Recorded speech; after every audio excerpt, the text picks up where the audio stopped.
time for both panels. Thank you all for being here. The Senate Armed Services Subcommittee on Personnel meets this afternoon to receive testimony on military and civilian personnel programs and on military family readiness. We are fortunate today to have the Undersecretary of Defense for Personnel and Readiness and the Services Personnel Chiefs to discuss the Department's military and civilian personnel programs, and to have several important civilian witnesses to discuss military family readiness. On panel one, we will hear from the Honorable Robert Wilkie, Undersecretary of Defense and Personnel and Readiness, and actually a former colleague of mine in my office. Lieutenant General Thomas Siemens, Deputy Army Chief of Staff, Vice Admiral Robert Burke, the Chief of Naval Personnel, Deputy Chief of Naval Operations for Manpower Personnel Training and Education.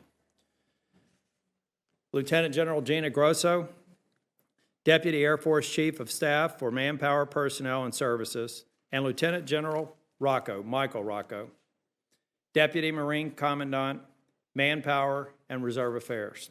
Thank you all for being here. I'll introduce the second panel during the transition. The recently released National Defense Strategy correctly states the creativity and talent of the American warfighter is our military's greatest enduring strength. Therefore, the topics this subcommittee will discuss today are vital to the health and effectiveness of our all-volunteer force. As the nation faces an increasingly complex global security environment, our military's personnel programs and policies must build on an agile and adaptable force capable of responding to the uncertain threats we face. A high-quality military and civilian workforce must appeal to this nation's best and brightest young people, provide greater stability and flexibility to service members in their professional and personal lives, and provide compensation commensurate with the level of responsibility inherent to a military career. As we do all of this, we can't lose sight of the military families who support our troops much better than any personnel policy ever could. Military families confront unique stressors and challenges which must be considered in any discussion of military personnel management.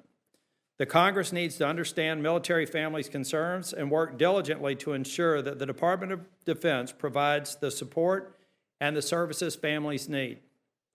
The readiness of our armed forces and ultimately our nation's security depends on it, because if the Defense Department fails to support military families, our volunteer service members will simply walk away. Finally, I look forward to hearing from Secretary Wilkie and the personnel chiefs about their efforts to improve recruitment and retention of military and civilian personnel, to improve military personnel and family readiness, to prevent sexual assault and harassment, to reduce service member and family suicides, to combat domestic violence and child abuse, and to enhance child care services, and finally to improve employment opportunities for military spouses. I hope the civilian witnesses on panel 2 will describe the challenges faced by military families and give us good ideas about how we can improve family readiness. I want to thank all the witnesses for being here today, and I look forward to hearing your testimony. I want to especially thank Senator Ernst. She's a frequent attender of subcommittees. I know she's got a lot of subcommittees today. She's bouncing in and out. And Senator Ernst, I would offer time for you to make any opening comment. Certainly. This is a rare occasion since I'm not a chair or ranking member of this committee, but so I don't have any prepared statements, but I do want to thank you for being here today. And a number of questions that I have for later on if we get to those. Senator Tillis addressed most of them in his opening comments. One that I want to raise awareness on, and something that we do talk about, is recruitment of our forces and how do we sustain readiness with an ever-decreasing population that will not meet the height weight standards to come into the service. Senator Tillis and I engaged in a ruck march last week, something we frequently do on the Hill. It was cold. It was, for a North Carolinian, it was cold. It was a beautiful day for an Iowegian. But we were joined by Sergeant Major of the Army, Daly, and we had a great discussion about recruiting young people, and we talked a lot about the benefits and opportunities that are extended to these young people. But the fact of the matter is we need a pipeline of people coming into the service. And I had some physical education teachers from Iowa in this morning, and they stated that 71% of our students will not be able to qualify for military service because they're simply not ready coming out of high school because of those height weight standards. So I'm not suggesting that we need to lower standards at all. I think we keep the standard, but what we have to do is focus on that pipeline and make sure that if they want to serve, they are ready to serve as they exit high school. So thank you very much for the opportunity, Mr. Chair. Thank you, Senator Ernst. Ranking Member Gillibrand.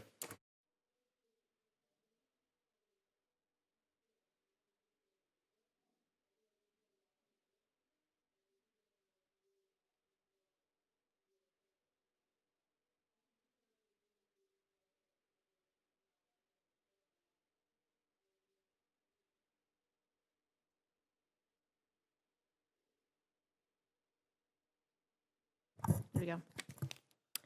As we begin our review of DoD's military and civilian personnel budgets and programs, I remain concerned about the pace of accessing and assigning women into all military occupations and units that were previously denied to them. It has been 2 years now since the Secretary of Defense and the Obama administration lifted the remaining restrictions. A lot of progress has been made, but we must be vigilant that occupational standards remain rooted in everyday requirements of military duty as required by law to ensure an equal playing field for all, and that we field the best possible military we can and recruit and retain the best people. Second, I applaud the department and you, Mr. Wilkie, for finally publishing a uniform anti-harassment policy applicable to all uniformed military members required by the 2013 Defense Bill, which is nearly 5 years late. I have some questions about what you choose to include and what is not included in the policy, and I understand that the next steps, which you're working on, is a policy for the department's civilian and contractor workforces. I'm also interested in hearing about your efforts to curb retaliation against those who report sexual assault and harassment within the ranks.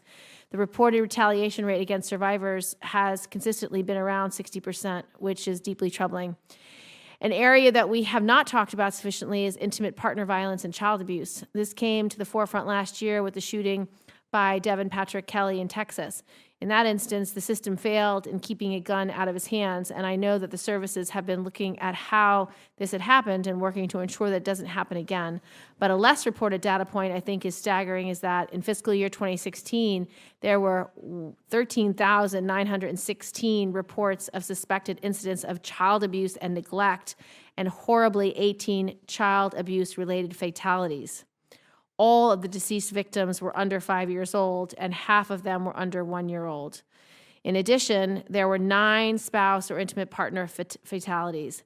Unfortunately, we do not have prevalence data for these crimes, but the data that is out there suggests to me that we should be paying more attention to this issue. So I'm grateful to Senator Tillis for agreeing to hold a hearing devoted to intimate partner violence and child abuse next month. In terms of the department's budget request, the fiscal year 18 request for military personnel, including health care, totaled $180 billion. This year's request is $187 billion. I look forward to hearing from our government witnesses where these additional funds would be used in order to increase military family readiness. I do have to say, however, that I'm extremely disappointed that even with $85 billion in additional funding provided by the budget deal passed by Congress, that the President has proposed freezing the pay of federal civilian workforce, half of whom work within DoD and its services. I believe this is short-sighted, unnecessary, and will further erode morale and trust among our civilian employees. Thank you, Senator Tillis, for including the second panel today, which is the focus of a military families program. I'm especially pleased to welcome Dr. J. Michael Haney from Syracuse University's Institute for Veterans and Military Families, which he leads, and which has done some very important work supporting military families, post-service employment, and financial readiness. Thank you, Mr. Chairman. We'll just share this mic. Senator Kaine has joined us. Senator Kaine is not on the subcommittee, but I understood yesterday that he was talking about stepping in. So, Senator Kaine, before we receive testimony from the first panel, if you'd like to make some comments, we'll recognize you at this time.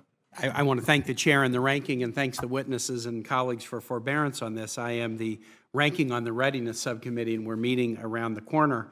And so I wanted to just make brief comments on a readiness and personnel matter and then race back. Family readiness, which is so critical to personnel, but to the entire military mission. I firmly believe that family readiness, and specifically military spouse unemployment, is a military readiness issue. I have a child in the military who recently is married, and so now I'm experiencing the discussions about this issue in a different way than I have before. But I hear about it from folks all over the Commonwealth, and I'm sure it's the same for all my colleagues. They hear about it in their state. Military families face significant financial strain, insecurity, and sacrifice because of having single incomes, or also because of the frequent moves. And this places an enormous strain on the force. I think we've often heard our military leaders testify in the full hearings that often it's the service member that makes the decision to enlist, but whether somebody stays or not is most often a family decision. So we need to focus on retaining top talent. Military life will never be easy on those who serve their families, but while we can't make military service easy, sometimes we can lighten the burden on families and make it a little bit more doable. Within the last 2 weeks, I introduced Senate S2379, the Military Spouse Employment Act, and I want to thank Senators Gillibrand, Murray, and Perdue for being co-sponsors of the legislation. Truly bipartisan. It's been introduced in a bipartisan way on the House side as well. Spouses are facing unemployment rates at least 3 times higher than the national average, and some surveys have that rate as 7 times higher. And the only reason there's a range is we haven't cared enough about the figure to really accurately measure it. We do measure veterans' unemployment rate very well through the Department of Labor, but military spouse unemployment hasn't been a priority, and so the measures are more difficult and they have to be done via survey. When we saw collectively similar rates among veterans, a veteran's unemployment rate higher than the national average in the late 2008, 9, 10, 11 space, we did a bunch of things together with society, and then the veterans' unemployment rate of Iraq and Afghan war vets actually dropped down to be now below the national average. That's good. So if we were able to do it there with some persistent attention, I think we can do it here too. And I hope we can make a similar effort connected to the NDA this year to take this really talented, resilient workforce of military spouses and help them tackle the challenge. The bill that I passed, which I hope we'll be discussing during the NDAA, came from stories that I heard around Virginia and basically kind of falls into 4 pillars. First, assistance with direct hiring to the extent that we can use expedited hiring into federal jobs. We sometimes do that for veterans. We can do it for military spouses too. Often the best jobs around military bases are other federal jobs, either DoD civilian or other federal agencies. Second, training. The MyCAA career advancement account can be used by spouses, but we found a whole lot of people don't really know about the account, and there's even some uses of it we think we can expand. So it's one thing to use that account to take a course to advance your employability, but how about using the account to pay for a credential if you move from one state to the next and you're a teacher, real estate agent, lawyer, cosmetologist, and you need to get a new credential? How about using the CAA account to re-credential or re-register? Third, counseling. The Military OneSource offers counseling resources for staff, for service members and spouses after the transition, but we heard from a lot of folks that the 6-month availability of these resources, career coaching, counseling, was just too quick to help some people in the transition. That 6 months comes fast. The transition isn't done. We can extend that for a year. And then finally, there are transition assets on military bases, transition assistance program that are now guaranteed access for military service member, but not guaranteed access for spouses. And since transition is a family matter, we think we ought to guarantee spouses access to those resources as well. There's a lot to it. The nice thing is this is a matter that I know there's not a partisan issue to, and it's my hope that in whether it's tackling it on the readiness side or in the personnel side as we go through the NDA process this year, this bipartisan idea might find favor with the committee. And Mr. Chair, I thank you, and Senator Gillibrand, thanks so much for being a co-sponsor of the bill. Thanks for letting me interrupt, and you're actually going to hear from some witnesses in panel too who have been very instrumental in helping us realize what we need to do in this area, and I thank them for their help. Thanks, Mr. Chair. Thank you, Senator Kane. Secretary Wilkie, welcome. And we'll then move from right to left on opening statements from the personnel service chiefs. Secretary Wilkie. Well, thank you, Mr. Chairman, Senator Gillibrand, and Senator Ernst. As you said, Mr. Chairman, this is a bit of a homecoming for me, and I can never begin to repay the senators here and my colleagues on the staff for your kindness to me through the years. I also want to thank you for your Herculean efforts on behalf of our troops to provide them stable and predictable funding for our operations for the next 2 years. Mr. Chairman, during my nomination hearing, you charged me with making life easier for the men, women, and families who carry our future on their shoulders. And since my confirmation, I am happy to report that the role of personnel in readiness has not only changed to make that charge real, but it has changed to provide a wider use of personnel issues as we inform the National Defense Strategy. Secretary Mattis first laid out 3 Department of Defense priorities in the new National Defense Strategy. One is rebuilding military readiness as we build a more lethal joint force. 2, strengthening alliances as we attract new partners.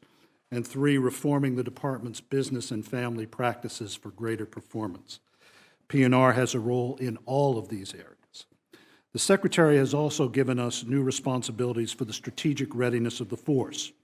He has instructed us to address resource gaps in capabilities, readiness, and the capacity to project power in globally contested environments. He has charged us with updating readiness goals in line with the NDS, working with the Joint Staff and Services to establish a standardized demand signal to determine the force is essential to address future warfighting scenarios. He has also tasked us with implementing a readiness recovery framework that includes a plan on specific military service identified areas for improvement, such as maintenance, access to training, sufficient manpower, depot maintenance, and the time needed to plan, coordinate, and execute readiness across the services. As I mentioned last year, the department has too often been caught up in chasing a shiny object, like the new carrier or the new fighter. We have forgotten many of the family issues that make our all-volunteer force work. But we have also forgotten the service members on the front line. The front line is where 80 to 90% of the casualties occur. It is where the human dimension of conflict is its most bloody. It is a world that is brutal and unforgiving, and a world in which the grim reality now is that the enemy is catching up and exploiting areas of weakness. The Israeli Defense Force experienced that in Lebanon against Hezbollah in 2006. We have experienced it against foes in Iraq and Afghanistan, and now look to a world where threats are proliferating from North Korea, China, Russia, and Iran. Our goal in reassessing the way we carry the fight to deter and, if need be, defeat any enemy is to make sure that our soldiers, sailors, airmen, and Marines get home alive quickly and get home quickly to their families. What does that mean? It means no more fair fights. That means overmatching our enemies. That means providing our troops with the same level of investment and scholarly attention that we do with the billion-dollar programs that tend to grab headlines across the country. Mr. Chairman, as I mentioned at my nomination hearing, this is not the military that Chairman McCain or my father joined at the dawn of the Kennedy administration. Yet we are still faced with policies and procedures in place then to run that force of multiple millions, refreshed each year by tens of thousands of draftees and thousands of ROTC graduates.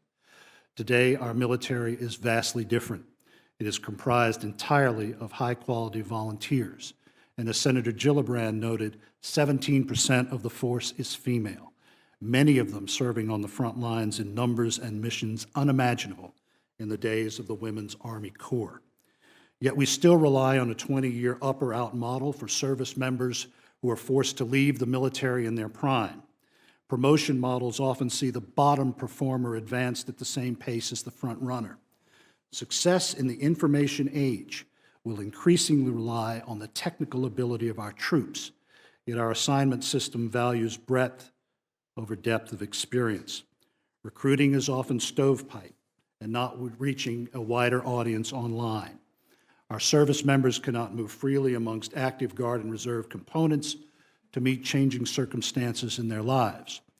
As part of a holistic talent management strategy, I am working with the services and will work with you to ensure that our legislative authorities and policies meet these requirements and the requirements laid out by the Secretary of Defense in the National Defense Strategy. Our families, as I mentioned, are our priority as well. In my father's day, very few service members had families. Today, almost 70% do. For our families, the military health system has been slow to keep up with modern medical advances for conditions like autism, as the chairman and ranking member have often pointed out, and other behavioral disorders. The department will continue to enhance and provide DoD support for military families with special medical or educational needs through the ongoing Exceptional Family Member Program standardization, with oversight and analysis of policy implementation, increased communication of available resources, and continuous process improvement. We still have military families making their medical appointments on paper, and P&R, in accord with the direction of this committee, is consolidating our military health care systems into one streamlined and efficient military health care administration. Constant rotation, again based on a 19th century Army model and an issue addressed in Senator Kane's recent legislation, causes stress on our force. It prevents families from putting down roots and spouses from garnering meaningful employment. We are mindful of this and are undertaking a review of ways in which we can mitigate those stresses through greater stability, particularly at large post camps and stations, locations where stability can be balanced with the readiness imperative for service members' professional development. We are also reviewing our child care services and will implement strategies to improve access to and the quality of Department of Defense provided child care across our services. The bottom line is that readiness is holistic, and if the families are not happy, the soldier walks. Importantly, we have finally provided our members with a comprehensive anti-harassment and bullying policy as instructed by this committee over 6 years ago. To mark the seriousness of this endeavor, I have instructed the elevation of the DoD Office of Resiliency to include the Sexual Assault Prevention and Response Office to be a direct report to me so that it is no longer lost within the layers of the Pentagon's bureaucracy. This office will be responsible for department policy and enforcement on sexual assault, harassment, suicide prevention, and equal opportunity. Mr. Chairman, the all-volunteer force has performed miracles, but certain communities within the Joint Force are still deploying at a higher rate than desired, and in some cases, their current deploy-to-dwell rate is not sustainable to achieve our readiness recovery goals. We must address those hard facts, or the force will break. One way we address this is to ensure our service members are performing warfighting operations, while we rely on our civilian workforce to meet support missions that enhance our military's readiness. To that effort, I am reviewing not only how the department can optimize staffing at our shipyards, hospitals, and especially our headquarters, but how we can hire the right people to make them accountable to perform at the highest level. Mr. Chairman, this committee has kept faith with the finest military in the world, and the solutions for many of the issues I have mentioned have already begun to be put in place by you. I pledge P&R to continue to build upon your work and help you keep that faith. Thank you, sir. Thank you, Secretary. Thank you. General Rocco. Chairman Tillis, Ranking Member Gillibrand, and distinguished members of the subcommittee, thank you for the opportunity to appear before you today to discuss your Marine Corps. Your 186,000 Marines are the foundation of the Corps. They are the Corps' most critical resource and always will be. Marines are recruited, trained, and educated and retained to win our nation's battles. They are smart, resilient, fit, disciplined, and able to overcome adversity. Marines are warfighters. They are lethal and they are ready. Recruiting high-quality men and women and retaining those whose past service and future potential continues to make the Corps stronger and is our highest priority. Our Marines ensure that we will be no better friend to our allies and those we have come to help, and no worse enemy to those who oppose us. We will meet our recruiting missions again this year. while at the same time exceeding all quality goals. The department requires 90% of Marine enlistees to be in the top education tier. We are over 99%. It requires 60% of enlistees to be in the highest mental aptitude group. We are over 72%. Just as we recruit the best, so must we retain the best. The Marines are capable of fulfilling our leadership roles and operational requirements. There is a continuous challenge to keep high-quality Marines in the service, especially in the current economy and increasingly competitive civilian job market. This is particularly true for cyber and many of the other high-tech occupations that are of critical and enduring importance. Incentive pays and bonuses remain vital to our retention effort, and we appreciate your continued support. We are open to and always assessing new ways to recognize, reward, and ultimately retain quality Marines in the Corps. The Commandant's top priority in this regard is to increase lineal list flexibility for our officer promotions. We believe that this is a simple, yet very real and effective way to recognize excellence. We look forward to working with all of the services, the Department, and members of this subcommittee and other initiatives that will enhance personnel quality, readiness, and lethality.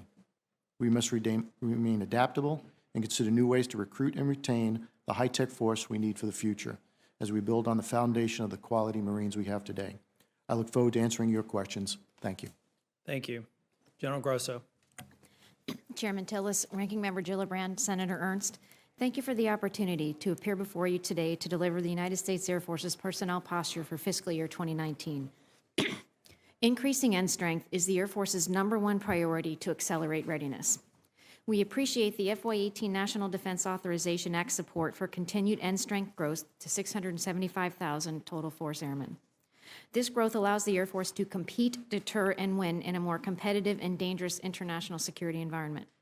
The Air Force's FY19 President's budget continues that growth to 680,000 total force airmen. This end strength growth increases training capacity to address foundational disconnects in the training pipeline. It also funds instructors to boost pipeline capacity and increases intelligence, remotely piloted aircraft operations support, and cyber mission capability. As of October 2017, our total force pilot shortage was approximately 2,000, with the largest shortage in our fighter pilot inventory. The FY19 President's budget continues to address the pilot shortage by funding increased pilot production capacity. This increased capacity assists in rapidly producing new pilots to meet operational requirements. In addition, the budget funds implementation of myriad programs and policies designed to address assignment, operational tempo, and quality of life issues targeted to improve pilot retention. The FY19 President's budget increases support to airmen and families through a variety of capabilities that drive mission readiness by focusing on resiliency and retention. The budget increases child and youth funding by $54 million for a total of $114 million.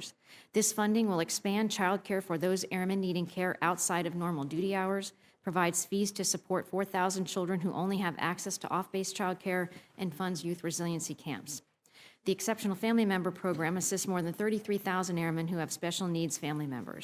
This budget adds 15 installation-level family support coordinators across the Air Force and also funds increasing respite child care for primary caregivers from 12 to 40 hours per child per month. Taking care of our airmen's children and caregivers removes worries and distractions to allow the airmen to fully focus on the mission. Today's threat environment requires agile and inclusive military and civilian personnel management systems to ensure the Air Force continues to retain the highly skilled, talented talent needed to defend our nation. In our enlisted force, we are conducting a triennial review of enlisted evaluation process following the transition to a new system in 2015. Within our officer corps, we are looking into options to enhance the Air Force's ability to execute the right size and mix of capabilities required to meet and sustain emerging mission demands. We are reviewing multiple initiatives to include exploring the possibility of modifying our current promotion competitive category structure and establishing technical tracks. We fully support the Defense Officer Personnel Management Act reform efforts, in particular opting out of promotions, constructive credit, merit-based promotions, and secretarial authority for a small number of spot promotions. We look forward to continuing the discussions on this topic with you. Our civilian workforce is essential to the Air Force's mission in joint warfighting readiness. Recruiting and hiring top civilian talent is critical to our success. In FY18, we implemented a premier college intern program. This initiative enables the Air Force to recruit top talent directly from college campuses via summer intern program starting their junior year, using direct hire authorities to streamline the process. Our target for FY19 onboarding is 500 new civilians, and we currently have 450 acceptances to date. This approach ensures we will leverage the new congressional hiring authorities and stay competitive with aggressive private sector recruiting. Finally, the Air Force is modernizing the information technology infrastructure across our human resource systems to provide exceptional personnel service to airmen and their families. In a digitally connected world, our airmen deserve the best human resource systems available today. We have a 6-year plan to migrate 115 technology platforms and 400-plus applications to the cloud. As we modernize our information technology platforms, we will provide more modern systems for our airmen, and we will enhance our ability to make data-driven decisions. In conclusion, we must ensure our airmen have the resources, training, and tools to compete, deter, and win in an increasingly complex world. We are committed to prioritizing and resourcing what is most important to make the Air Force more ready and lethal. We welcome the opportunity to partner with Congress in our endeavors to protect and defend our nation. I thank you for your continued support, and I look forward to your questions. Thank you. Admiral Burt. Chairman Tillis, Ranking Member Gillibrand, and distinguished members of the subcommittee, thank you for the opportunity to represent the men and women of the United States Navy. Your stalwart support for them and their families continues to have a profound impact on the health of our force today. Global demands on the Navy continue to grow. We must continue to recruit, develop, and retain the highly skilled workforce needed to meet the growing demand signal for naval forces. Our force structure is expected to grow as we build the Navy the nation needs, which will require increasing end strength. As we grow, our need for highly talented people increases. At the same time, propensity to serve is declining, and each of the services, as well as the civilian sector, are vying for the same limited talent pool. We are clearly in a war for talent. Current forecasts, based on leading economic indicators, suggest difficult times ahead. Labor market factors may pull sailors with critical skills into the growing civilian job market. We took note of these indicators and initiated preemptive action to retain these sailors, using all available policy levers to posture us to meet this anticipated growth.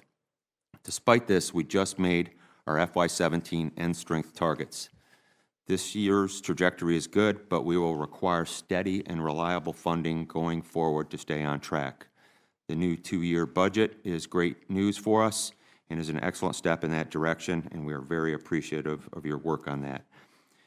While recruiters experienced challenges last year, an increased FY18 recruiting mission will be even more difficult, as certain fields are in short supply. And our projected growth profile requires a balanced approach of accessions increases as well as retention improvement. While aggregate retention remains high, the nuclear fields, special warfare, advanced electronics, aviation, and cyber demand close attention. Targeted bonuses continue to be the most cost-effective monetary tool in addressing retention challenges, but we're aggressively applying a combination of monetary and non-monetary incentives with good effect. Toward that end, we continue to implement and expand our Sailor 2025 program, a dynamic set of over 45 initiatives that work to provide today's sailors and their families the choices, flexibility, and transparency they expect and deserve. And combined with our manpower, personnel, training, and education enterprise transformation efforts, we will provide these programs to our sailors with a renewed focus on customer service through streamlined, efficient business processes and systems. And we will also better meet the needs of our fleet commanders through agility, responsiveness, and use of predictive analytics to be the pillar of stability in an uncertain world. We're moving out now with purpose and a committed sense of urgency on these initiatives. And we also remain actively engaged in the department's review of officer management policies, and we are very grateful for the subcommittee's interest and committed partnership in modernizing DOTMA to meet the future needs of each of the services. I look forward to your questions, and thank you. Thank you. General Siemens. Chairman Tillis, Ranking Member Gillibrand, distinguished members of the committee, thanks for the opportunity to appear before you on behalf of the men and women of the United States Army. I've submitted a statement for the record and would like to highlight a few of the points now. Manning our Army is one of the key components of readiness and is vital to our Army's ability to fight and win our nation's wars. Thank you for the fiscal year 2018 National Defense Authorization Act, which authorized the total Army end strength to increase by 8,500. We also appreciate the 2-year budget agreement. These will help us improve readiness and ensure the Army is fully manned in its formations in the coming years.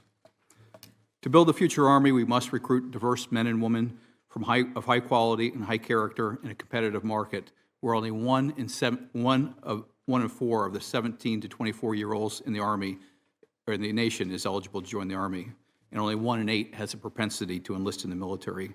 Our recruiters across the nation are doing a great job and working hard to achieve the mission. The Army must also continue to retain the most talented soldiers and non-commissioned officers with the experience and skills necessary to meet our future needs. We project historic retention rates again this year for our NCOs. The Army leadership has embraced talent management as a cornerstone of how we retain our best NCOs and best officers. The Integrated Pay and Personnel System Army, or IPSA, will be the keystone in the archway of talent management. IPSA will bring a responsive system that connects all three components and builds a marketplace for talent.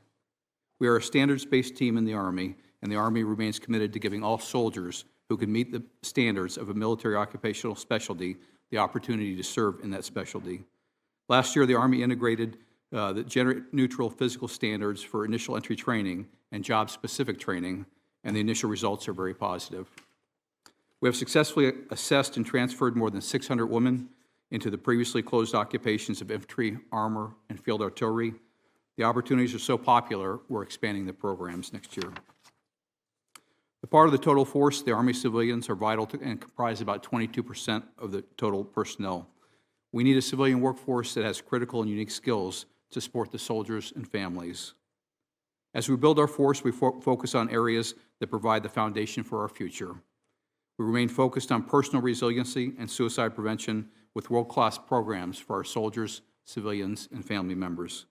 Sexual harassment, sexual assault, and retaliation are not compatible with Army values, and they diminish our readiness. Therefore, combating all forms of sexual misconduct remain a top priority in the Army. Although we're optimistic about the progress we've made in reducing sexual violence in the ranks, we understand there's much more work to be done as we drive towards zero. You've authorized us to grow, and we thank you for that. We must ensure that the force is ready. The Army has improved personal readiness by increasing the number of deployable soldiers. We also have an ongoing review to see how we can increase the number of deployable soldiers even more in order to enhance readiness. Because we care for soldiers as they prepare for life after the service, the Army Soldier for Life program, with support from commanders and command sergeant majors, has resulted in increased educational and employment opportunities for Army veterans and family members at a significant reduction in unemployment cost. Additionally, I appreciate that you beginning the discussion on a review of DOTMA to determine what's essential and should be retained and what needs to be updated. Our Army is strong because of the courage and commitment of our soldiers, civilians, veterans, and family members who serve our nation. And I thank you for your continued support of the all-volunteer Army. Thank you all. Secretary Wilkie, you and I have had this discussion on a number of occasions, and thank you for your time this week in your office. I'm curious about the medically non-deployable population, and I'd like for you to talk a little bit about the number who are in that category today, some of that which is expected, and some of that needs to change, and any steps you've already taken or steps in the future you intend to take. Yes, sir. Today, I will be releasing the new Department of Defense policy on military retention. The situation we face today is really unlike anything that we have faced, certainly in the post-World War II era. On any given day, about 13 to 14% of the force is medically unable to deploy.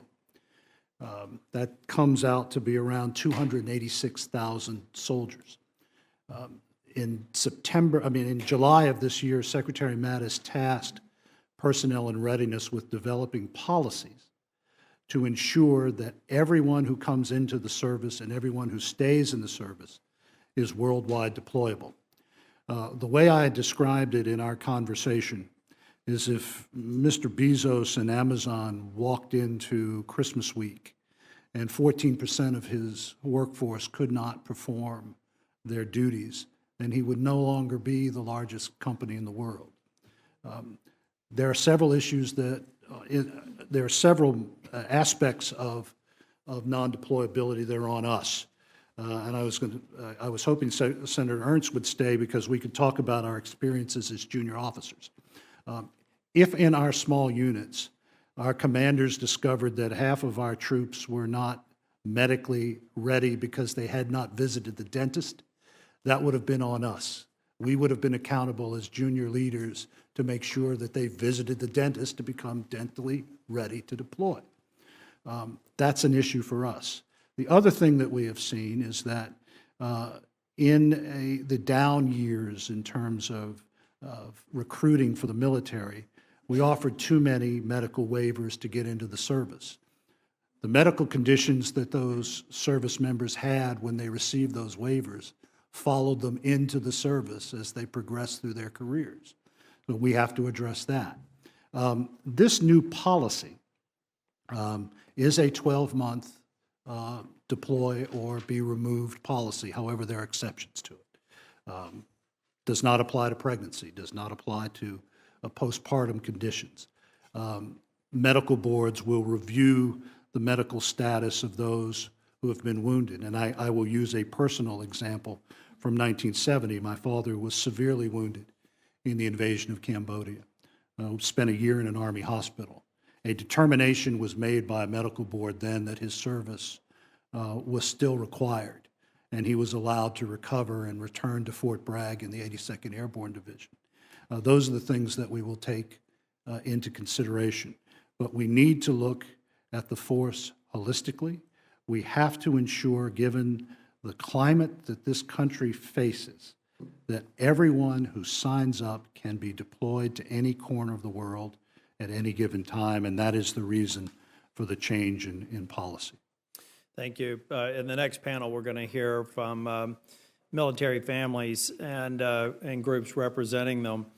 The one thing that I hear consistently is that the frequent relocations creates a great disruption to the family, to employment, and a number of other things. So maybe starting with General Siemens, we'll just move down the line to the services personnel chiefs. What specifically is your service doing to address the concerns for the permanent change of status flexibility?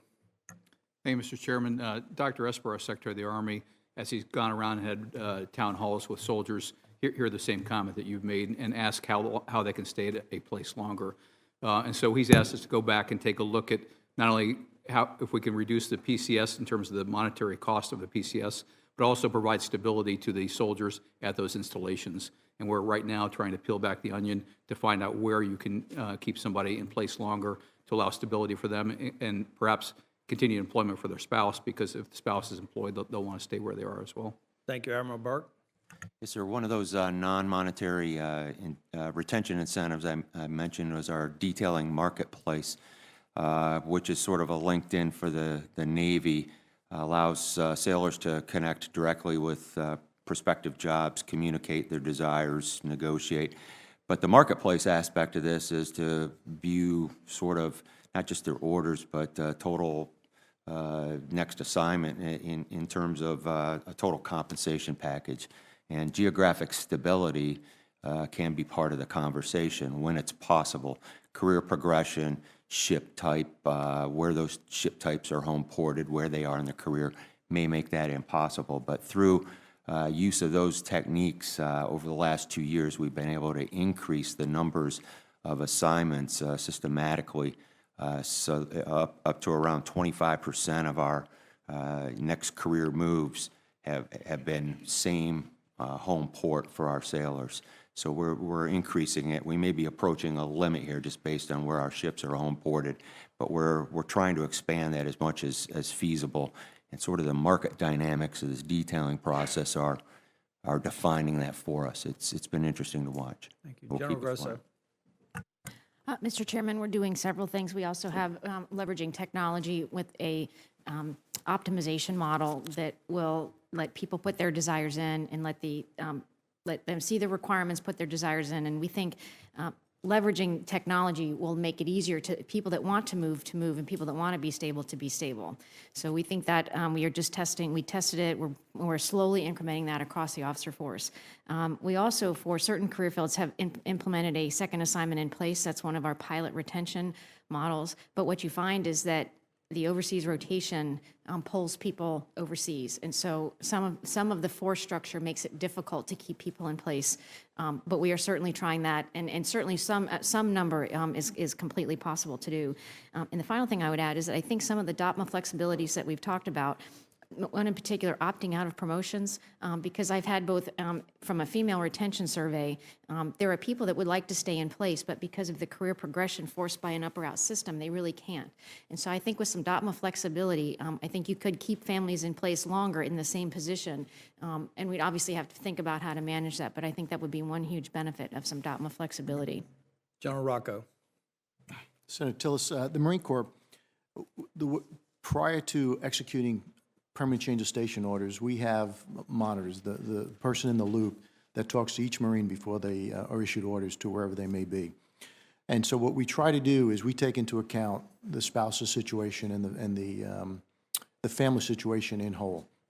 We support any effort to protect their ability to have jobs or protect their jobs. The other initiative we have, and we just submitted recently within the past few months, is to reduce the time that unaccompanied tours for married members will have overseas. We're reducing that from 2 years to 15 to 18 months. So that's another initiative to try to keep the family stable and have the member go unaccompanied overseas at a less than a 2-year time period. But we support any initiatives that would protect the spouse. But we do have Marines that are in the loop for every change of station orders that we provide, and we try to mitigate that by keeping them stable or moving them to an area that both fits the Marine Corps and the family desires. Mr. Chairman, may I add to that? On February 8th, Secretary Mattis signed a directive placing me in charge of what he calls his Close Combat Lethality Task Force. And certainly the primacy of the family and the stability of the family is what PNR has had as its prime directive for many years. But the Close Combat Lethality Task Force looks to the cohesion of the Marine Corps and the Army's frontline close combat units, cohesion throughout our history, stability in terms of the years that a team spends training with each other is the key to survivability on the battlefield. So when we look at a place like Fort Bragg, or we look at a place like Camp Lejeune, the goal of the task force working with the two services will be to find those formulas that allow those infantry units to stay together longer, provide their NCOs and their junior officers with deep familiarity with the soldiers and Marines that they lead, and in the end, as they leave those units, to actually populate larger command structures. But family stability is a key to unit cohesion, and unit cohesion is a key to survivability on the battlefield. Thank you. Ranking Member Gillibrand. Secretary Wilkie, last month you put out a harassment policy that once again includes gender identity as a protected class, yet there are reports that the department plans to change its policy towards transgender service members in the coming months. How will you ensure that this policy abides by the department's own classification of gender identity as a protected class? Well, first of all, Senator Gillibrand, my commitment to you when I had my confirmation hearing was that the dignity of all service members is paramount in anything that I do, both in my job as Undersecretary, but also in my other life as an Air Force reservist. The only thing I can say about the policy that is being discussed within the Pentagon is that it's pre-decisional. The Secretary is looking over the recommendation of the panel that you mentioned and is on track to report that recommendation to the President. But I will also note that my office is carrying out the orders of 4 separate courts across the country that keeps in place Secretary Carter's transgender policy. We are assessing transgender Americans in accord with that policy, and the services are complying with their particular needs as they move through the ranks. So right now, there is absolutely no change from a policy that was laid out in 2016. But again, my one commitment to you is that dignity is a foundational issue for all of us, and I will do my best to ensure that that is maintained throughout the force. I was listening intently when you talked about the new non-deployability policy. Do you think this is going to impact transgender service members? Well, I will say that with 286,000 Americans who are now listed as non-deployable, I don't think that there's any particular group that would be unaffected by a close scrutiny of our standards for deployability. That is not aimed at any group of Americans who are serving. That is an across-the-board standard that will apply to everyone when it comes to being able to fulfill the Secretary's mandate that everyone be worldwide deployable. It is a staggering number. And in this world where the forces are at a premium, and as you mentioned, we are struggling to maintain the ranks, we need to get a grip on this. As I said, some of it is on us. Some of it has to do with our training and fitness programs, which I think we need to address and bring them up to 21st century standards. But those numbers those numbers do not indicate the success or failure of any one group. It is across the board. Thank you. For each of the services, I'd like an update on three things, and I only have a minute or two, so do your best to be concise. Combat integration, can each of you provide an update on the status of implementation in your respective service member? And can you explain how your service has adapted recruiting practices or strategies to attract female candidates? And what strategies have you employed to ensure the effectiveness of combat integration? And second, if you have time, this issue of intimate partner violence and child abuse, what is the department doing to prevent such violence against our youngest military children and against our family members? And third, if you can, what specifically are each of your services doing to end retaliation against sexual assault survivors who report those crimes? And have you actually convicted anyone of retaliation in the last year? Start on any end. Thank you, Senator. Appreciate it. In terms of the combat integration, we're very proud within the Army. We have 675 soldiers and officers who have stepped up to the plate, raised their hand and said they want to be infantry armor. We've so far had them assigned to units at Fort Bragg and Fort Hood. We believe that the number of people are in that category is increasing to the point that we can expand it to Fort Carson, Fort Campbell, Fort Bliss, and Italy for next year's assignments as they move forward. We've had no issues for sexual assault or sexual harassment in those units above what the Army average is. We think the integration's gone very well. It was deliberate, scientific, methodical, slower than some people would have liked, but I think we were very happy with the leader's first policy that we put in place. And any update on prosecuting any cases of retaliation? Ma'am, I'll take that for the record, but I believe there was at least one case where there was a prosecution. Will you submit that to me? And then also status of child abuse and spousal abuse. You could submit that too. Thank you. Absolutely. Vice Admiral.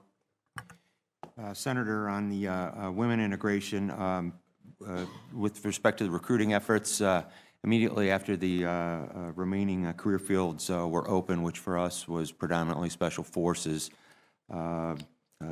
Navy Special Warfare, SEALs, we overhauled our recruiting page, our recruiting efforts, redesigned them to depict women in those roles, and then actively reached out to public events and things, X-game events and things that would attract folks interested in those types of career fields. And we've been continuing to seek them out. One of our predominant ways of entry into the SEAL program is folks that are already in Recruit Training Command or at the Naval Academy, or NROTC, so there's already an internal Navy program for attracting folks to apply into that, so we also strengthen those programs as well. To date, we've got, we have one woman that will start Special Warfare Combat Crew training enlisted in May. So she's in her delayed entry program, and there's a training program to help every SEAL prepare for the special training that they go through. This is not something that's special for women, but she's in that training program, in her delayed entry program right now. And there is a Naval Academy first-class midshipman that has expressed interest. She's passed the physical screening test and may apply. She has not applied yet, but if she does, she would be eligible to go through additional screening this spring and summer. So that's the extent of the interest there. The submarine force integration continues to go well. We have 18 crews integrated. That's 6 SSBN crews, 8 SSGN crews, and then 4 SSN crews. That's with officers, total of about 79, right around there, 79 women officers, and now 99 enlisted women on 2 SSBNs. We just finished the application process for the 3rd SSBN. Additional SSBN application processes will open soon. We'll finish with those about 2021. And then the first SSN, which was designed with the berthing compartments designed for women, will come online in about 2021. And from that point forward, all submarines will be integrated with women going forward. Women are doing just absolutely wonderful in the submarine force. Mr. Chairman, since I'm over my time, why don't we defer to the next round to complete the rest of the answers for the services so that Liz can go? That means Generals Grasso and Rocco get ready to answer that question after Senator And the other Warren. two that Vice Admiral Burke didn't answer yet, so we'll come back to it. Thank you. Senator Warren. Thank you very much, Mr. Chairman, and thank you, Senator Gillibrand. Thank you to our witnesses for your service, and thank you for being here today. Admiral Burke, you and I had a very interesting conversation in my office last week, and I'd like to revisit it with your fellow personnel chiefs. We talked about new ways of thinking about an individual's life cycle in service, including potentially making it easier for someone who has to leave military service for either personal or professional reasons to be able to return to uniform later in life. And Admiral Burke, I know you're interested in piloting that concept. Rather than up or out, you were talking about up and return. So I'd like to ask the other services, do you also think there's value in opening up opportunities to individuals who've left the military but might be interested in returning? And can you just say a brief word about what you see as the pros and cons of that?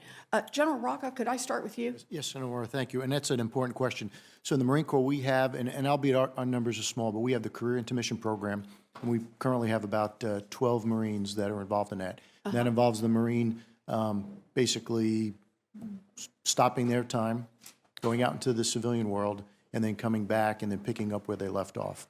We also have the Enhanced Advanced Degree Program, where they can both go and stay in uniform, or they can spend up to 15 months being paid full, and then go get an advanced degree of their choosing, and then come back with no payback.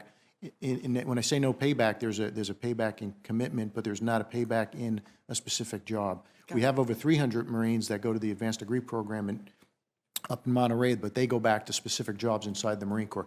So we give them the opportunity to do something possibly in the Marine Corps that they like, or go get an advanced degree in a field of their choosing from 12 to 15 months to go do what they need to do, and then come back into the Marine Corps with no harm to their career. Okay, and I take it you like this program, that this program is working well for the It Marines. is working very well for us. Okay, it may not be quite as far as Admiral Burke was talking about in terms of out and being able to reel back in, but at least it's a step in that direction.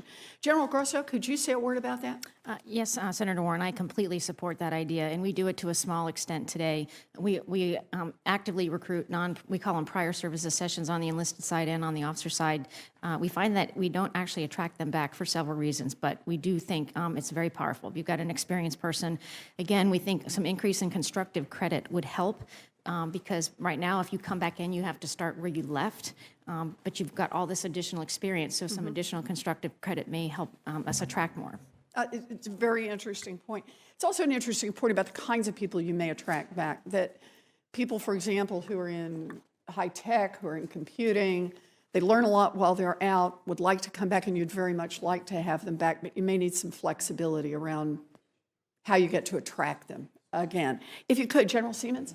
Senator, appreciate the question. The Army supports this kind of program. We're actually excited about the opportunities.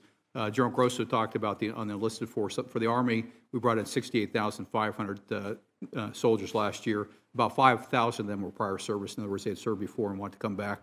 On the officer side, we brought about 1,000 officers on a call to active duty as the active force grew last year, where we reached out and invited them to come back. Most of them were in the reserve or guard, so they had to get clearance from their units to come back on.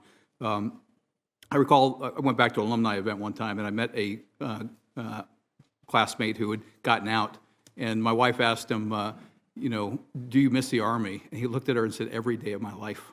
And so for a guy like that, it would be wonderful to be able to have a transparent, quick process to bring them back into uniform. You asked for the pros and cons. I think an obvious pro is that you get an experienced individual who comes back in. The con would have to be, they'd have to continue to meet the standards that they met before. So, but I think it's a great program. I think the Army would endorse that and like to be part of it as well. Good. Well, Admiral Burke, you started this. Anything you want to add to it? At least you started getting me involved in this, and the idea of piloting it, Yes, ma'am. which is what you said you wanted to do. Would you like to add a brief word on that? And then I'll go to Secretary Wilkie. Yes, ma'am. Well, thank you for the question. I think it has a lot of potential in terms of the idea of we can do this to some degree today, but it's very cumbersome, it's very difficult on the officer side. We've piloted this to much greater success on the enlisted side. For example, today we've got around 8,000 gaps at sea. We can fairly quickly bring folks back in that were on the reserve side, bring them back into the active component who are enlisted if they've got the right constructive credit and their skills haven't atrophied and things of that nature. But we're filling, hundreds of gaps at sea from reservists that we brought back into the active component. On the officer side, it takes months to bring them back in due to some really, kind of outdated scrolling processes that are in the law. But we eventually would have this idea of reserve component, active component permeability, the ability to move back and forth for the reasons that you articulated at the beginning. We're thinking in terms of, a longer career, making our people pyramid narrower at the base so we bring in fewer people, giving them opportunities to move around, but as importantly, with this commitment to family readiness, which is important to sailor readiness and fleet readiness, we have to let people step off the treadmill occasionally, or they're not going to hang out for a 40-year career. So we've got to have an option to out. So that option could be into the reserves for a brief period of time, as long as they could quickly come back in when that life-work balance need is met, or the other alternative would be an up and stay, a horizontal career track where they can keep flying, maybe at a different tempo, go into a research job, whatever it may be. So these are the types, we need alternatives to out, and right now there are none. Yeah, I'm over my time, but if the chair will indulge me for just a minute, I'd like to ask Secretary Wilkie, what would it take to do something like that? Does the Pentagon have the authority right now, or do you need Congress to step in and provide more flexibility to make this happen? Yes, Senator, it would be a combination of the two. I think for the Pentagon, it would be a cultural issue. And I'll give you an example, and I'll play off what Admiral Burke just said. If we believe in the concept of the total force, then it should be much easier for a service member to move amongst Guard, active, and reserve components. That also means, in my view, if someone in your Yankee division sees an opportunity in the active component that he or she feels they're qualified for, they should have every right and every opportunity to apply for those positions in the active component. Again, this is not your daddy's National Guard anymore, your granddaddy's Guard anymore. So that, the answer to your question is it would need help from the Congress in some respects, because we're talking about Title 32 and Title 10 on the Guard side, but we have to rethink the way we use our our reserve component, and that means we have to acknowledge that the family rules that were in existence when these rules were created don't apply anymore. So I very much appreciate that, and I understand that recruitment and retention is as much art as it is science, but we know that the population that has the ability and the propensity to serve, and particularly in leadership positions, is a narrow group, and figuring out how best to tap into that group and make them an ongoing part of our military seems crucial to building and strengthening the kind of fighting force we need. So I appreciate your thoughts on this. I really like the idea that we look at some non-traditional approaches and recognize how other changes impact where we are today, and hope that we'll be able to build on that going forward, and that you get some real support for the flexibility you need. Thank you, Mr. Chairman, and I apologize for going over. Thank you. Great questions. Senator McCaskill. Thank you so much. Mr. Wilkie, I think it's great. I've had a chance to review, but not in detail, all of the new sexual harassment policy that's been issued by DoD. My first question is, why weren't civilian personnel and contractors not covered? My time limit, I made a commitment to the committee that I would move within 60 days to comply with the law that you passed 6 years ago. The most ready-made avenue to that was to instruct the services, which I have complete authority to do through the Secretary of Defense. There are about 30 different statutes that govern the civilian component that have to do with union negotiations in one respect. We are working on that. That is the next step, is to make sure that these standards apply to the entire workforce, and that's 900,000 civilians. But it's absolutely vital. It's inchoate now. Okay. I just want to make sure that you know that I know the ranking member and I are not going to go away until we're sure everybody's covered. Right. Also, what is the standard to substantiate an allegation under this policy? I know the Army uses preponderance. Is this policy envision using a preponderance of the evidence? I would have to get you a legal answer on that. I will tell you what has changed, and this also has to do with the legal issue that you present. For the first time, we are telling these services that substantiated allegations of harassment, Go on their record. bullying, go on the record. Yeah, I'm aware of all that, but that doesn't help me if I don't know what substantiation means. Right. So I've got to know if substantiation is a preponderance, is it clear and convincing? I mean, these are really important considerations, and I'm sure someone has, knowing how thorough you guys are when you do one of these new things, I'm sure this has been in the works for a long time. Yeah. This discussion's been had, and this committee needs to know what standard is going to be used for substantiation. Yeah. Well, I can say that with the reporting requirement on the efficiency report, that could be in the Navy, a captain's mast where someone has been convicted of something, and it runs that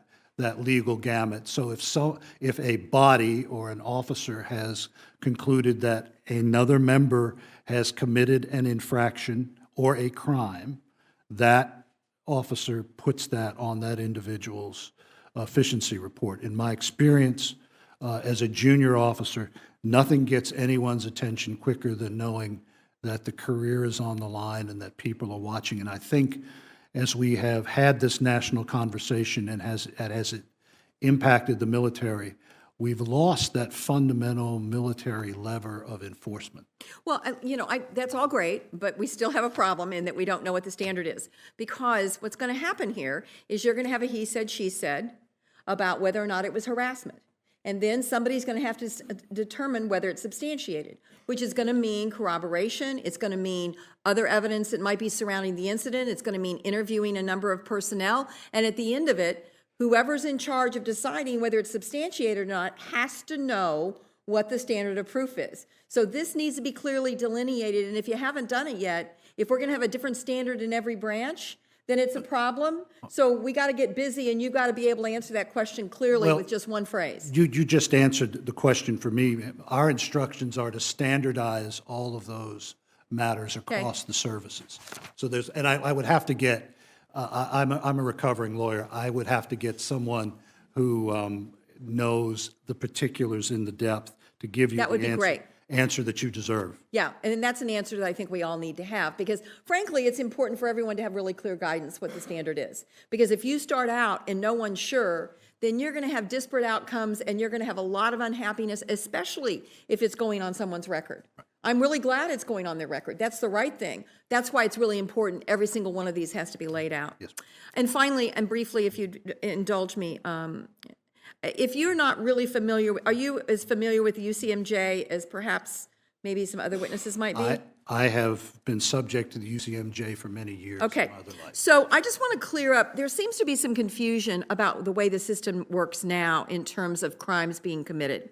I want to clear up briefly that there has been some things said, and I wasn't there when these were said, but evidently that gave the impression that prosecutors were not involved in investigating the cases, and that prosecutors were not involved in advising the cases, and that prosecutors weren't the primary source of information for a convening authority in terms of recommendations of going forward. And it's my understanding that the trial counsel, which is what a military prosecutor is called, they review, they evaluate, and they advise on the case at every single stage, from the initial phase all the way to the court-martial. Is that correct? Absolutely. So any characterization that prosecutors are not involved in investigating and advising these cases is just incorrect. Yes, ma'am. Thank you very much. Senator. Thanks, Mr. Chairman. Senator Grosso and Senator Rocco, do you remember the question you've got to answer? We'll start with Senator Grosso. Yeah, Senator Gentleman, ma'am. Clarify for Claire's question. What my understanding is, not until a decision's to go forward to trial. So we talked to the chief prosecutor at the Air Force, and he said he was never consulted by counsel or by a commander until the decision was referred to trial. Yeah. In 20 years. That, I don't know the context in which she was speaking. I can tell you that when any command, if it's a commander who is a commander of a company or a squadron or a battalion, is faced with a legal matter involving one of his troops, or airmen or Marines or sailors. Or one of her troops. Or her troops. That trial counsel from the JAG is not only his legal advisor, but he is also carrying out the details of that investigation. That is my, that has been my experience. So I've been told the only person that consults with the commander is his general counsel, his counsel.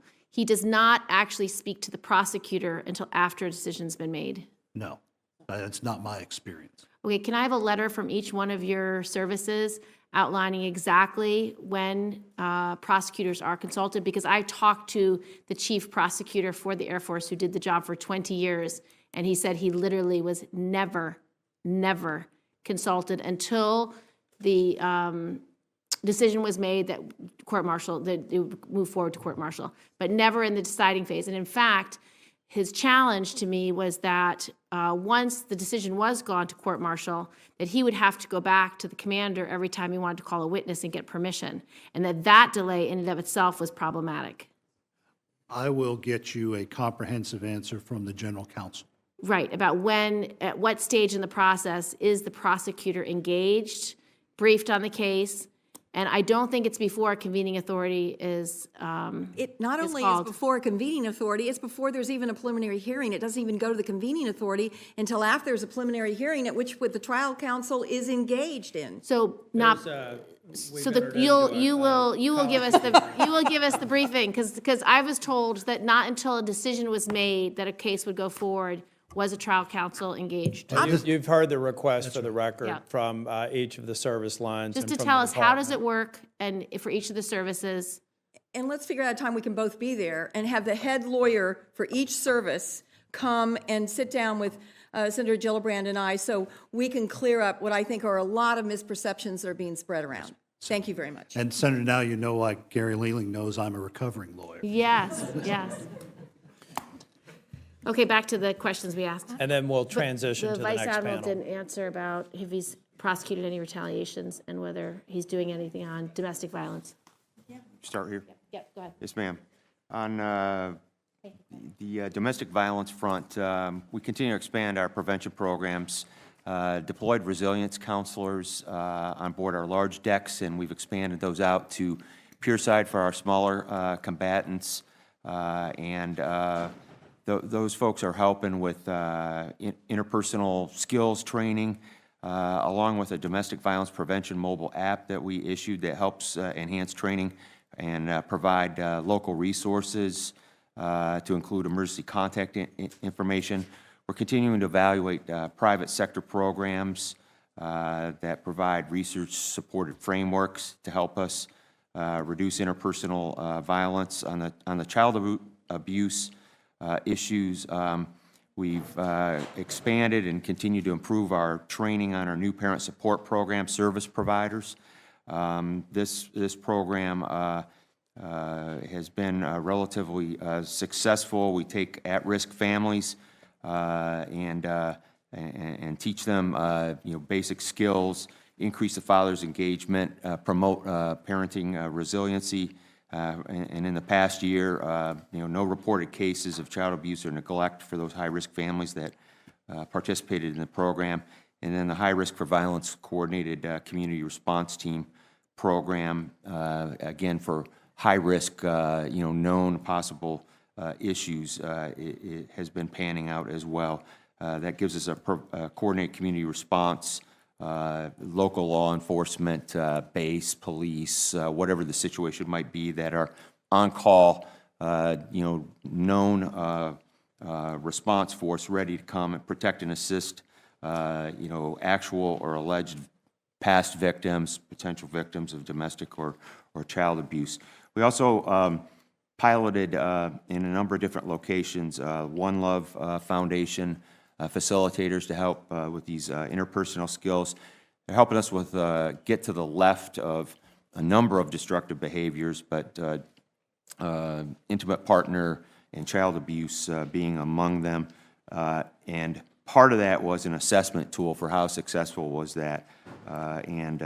We're just getting to the point where we're going to be able to employ some of the assessment tools to find out how effective the One Love training was for our forces. But we're continuing to employ some big data approaches. We brought behavioral science folks on board, and we're looking at as many approaches as possible. Finally, CNO established a four-star governance board to look at signature behaviors. Our focus is on, the behavior at the high end of the spectrum. How do we want sailors to behave we'll continue to focus on prevention, but we want the focus on the winning team behavior at the high end of the spectrum as well. We have to do both, not just focus on the pass-fail line. So domestic violence and suicide and some of these other things are very much at the top of the list of the focus of that four-star group right now. So we're bringing as many resources to bear to take some non-traditional looks at trying new approaches here rather than just continue to train and hope we get new results. Thank you. Senator Senator Gillibrand, reference your question about combat integration. We do have such a small number of positions, about 1,700, that we had to finally integrate. These positions are all of our special operations career fields. And interestingly, we have a challenge recruiting both men and women. And we have actually put a contract for a group of people. Typically, they hire former special operators, and they help us recruit both men and women. And so they're going into high schools to find very athletic, intelligent people. But it's a challenge for both men and women. We also recruit within the force. So we have had 12 women enter the program, and unfortunately, we have none that have passed the physical exam. And in fact, we had just one eliminated yesterday for a knee injury. And so I think we're certainly trying hard, but unfortunately, we haven't gotten a woman to go through. And I think some of the thing you discussed earlier about the health of the population, women are even less available than men in that young population. So I think that's something that we have to look at. Reference your questions about child abuse. Unfortunately for the Air Force, since FY13, we've had a rate per 1,000 that's been fairly stable, so about 4 rate per 1,000. And so we've really been targeting the leadership both in training, both on the officer, on the commander side and on that senior enlisted, to recognize signs and to encourage people to seek help. And not to have a barrier to help. And just like Admiral Burke discussed, we've had tremendous success with our new parent support program. And our data shows us that 99% have not reoffended. We are rolling out a new program as well that's going to target couples that have already experienced some form of violence, and trying to help them understand the dynamic of that, to also bring down this child abuse. And then finally, I will say that the work that we're doing on our sexual assault prevention, just on prevention in general and healthy life skills work that's ongoing, I think will also tangentially have an impact on this challenge for us as well. And I will get you your answer on, I don't know the answer on retaliation, but I'll get that. For each of the services, tell me, how's it going? Like, have we prosecuted any yet? If we have a rate so high, we need to start prosecuting it as the crime that it is. Ranking Member Gillibrand, for the Marine Corps, your first question about females, all the occupational fields are currently open to female Marines. We have over 300 female Marines that are in previously closed units. For female recruiting, Marine Corps Recruiting Command has focused their efforts to recruit females at colleges through sports programs and high schools through the sports programs. So they've emphasized that and focused their efforts in trying to open up some avenues that were previously closed. For retaliation, it's not tolerated. We investigate them fully. I don't have the numbers on what are the results of it, but I know a number of them, senior officers, are under currently open investigations on retaliation. For family member violence, we have the Family Assistance Program. This is at all bases and stations. They have a 24-hour helpline, and they provide support to the victims. We also provide counseling and legal support to those affected by it. And finally, on the family assistance, when we talk about domestic violence, we incorporate that training in pre-deployment training, post-deployment training, and all commanders course and schools, professional military schools, to make sure that the commanders and the senior leaders are aware of what's out there, what the numbers are, and what's available to help their Marines and the families. Thank you. Well, thank you all for being here, and appreciate the member participation. We're going to transfer to the next panel. Thank you for your service and continue engagement with the committee.